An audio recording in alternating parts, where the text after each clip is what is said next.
តោះមកស្គាល់ Action កាមេរ៉ាថ្មីពី Sony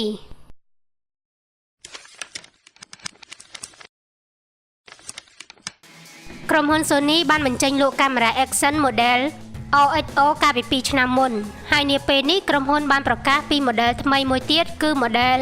OXO2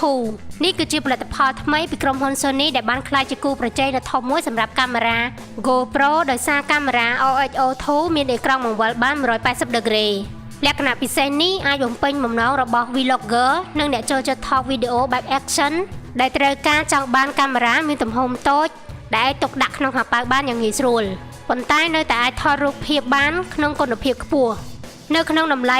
$700កាមេរ៉ាថ្មីនេះគឺជាប្រភេទកាមេរ៉ា Action ដ៏ថ្លៃមួយប៉ុន្តែបើសិនជាអ្នកវិភាគលើលក្ខណៈពិសេសរបស់វានោះកាមេរ៉ា model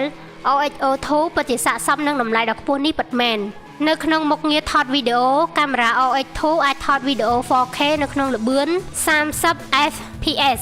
រួមបញ្ចូលជាមួយនឹងរ៉ូដតក្បាលមីក្រូនិងមាន Electronic Stabilization បំពាក់នៅក្នុងតួកាមេរ៉ាដែលអាចប្រើប្រាស់បានទោះស្ថិតក្នុងមុខងារ Handheld Mode ក្តី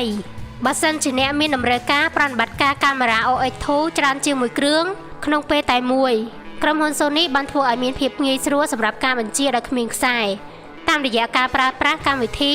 Imaging X Mobile App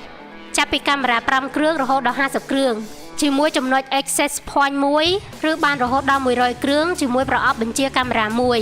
កាមេរ៉ា OXO2 ថ្មីស្រឡាងមួយនេះនឹងចាប់ផ្ដើមដឹកជញ្ជូនដល់ដៃអ្នកប្រើប្រាស់នៅក្នុងខែមេសាខាងមុខនេះ